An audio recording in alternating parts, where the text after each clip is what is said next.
Welcome to the Explainer. Today, we're unlocking the gates to a place of pure imperial ambition, breathtaking art, and centuries of history, all packed within the golden walls of Schönbrunn Palace. To really get a feel for the grandeur of Schönbrunn, you have to understand where it came from, because this masterpiece started out as something way more humble.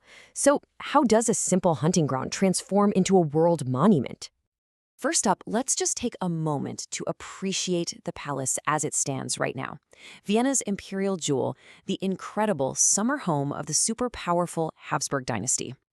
And just think about the sheer scale here. We're talking 1,441 rooms. This Baroque masterpiece wasn't just a building, it was the beating heart of the Habsburg Empire in the summer, a hub for politics, culture, and power for literally centuries. But for all its epic scale, the palace's name, Schönbrunn, actually has a really simple, kind of charming origin.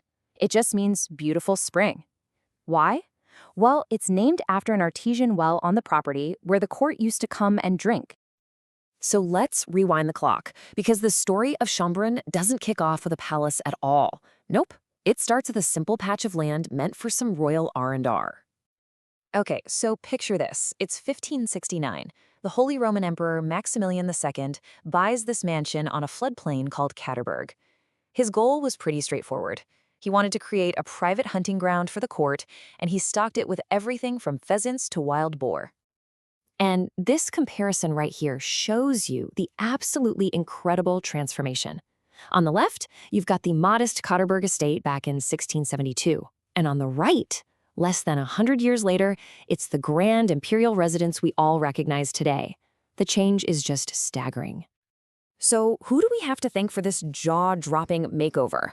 Well, the spectacular Baroque palace we see today is pretty much the vision of one person, Empress Maria Theresa.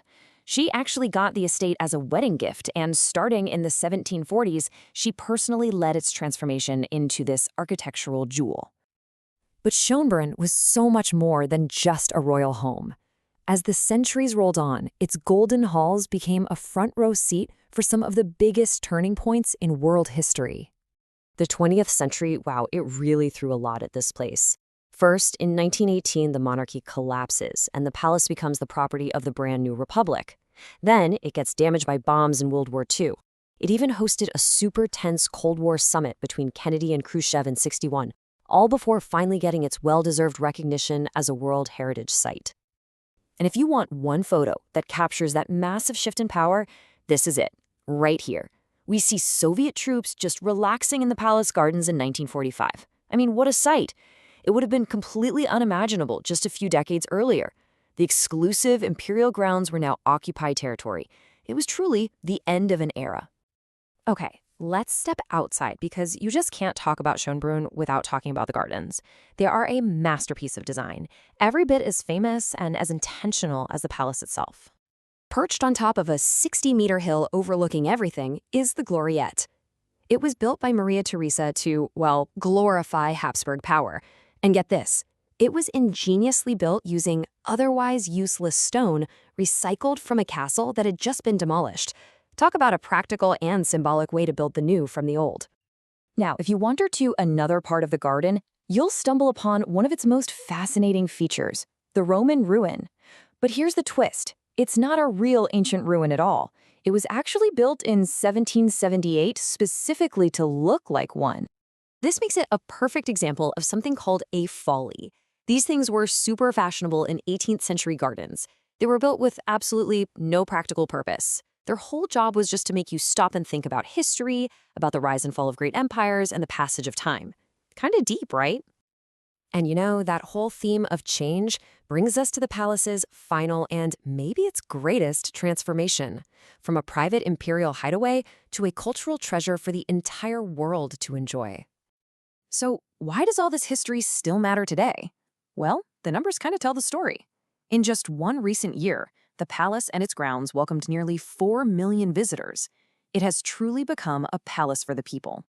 I mean, it's now Vienna's #1 tourist destination, and it hosts everything. You've got the Vienna Philharmonic's famous summer night concert, other major classical events. It's even served as a backdrop for Hollywood. popping up in movies from the classic comedy The Great Race all the way to the James Bond thriller The Living Daylights. Its status as a global icon was really sealed in 1996, when UNESCO designated the whole complex a World Heritage Site. And they called it a Gesamtkunstwerk, a German term that means a total, complete work of art. It was a nod to the fact that the palace and its gardens are really a single, inseparable masterpiece.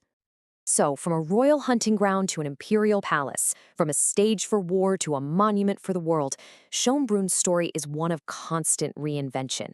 It's this great reminder that even the grandest symbols of the past have to find new purpose to survive. Which leaves us with the question, right?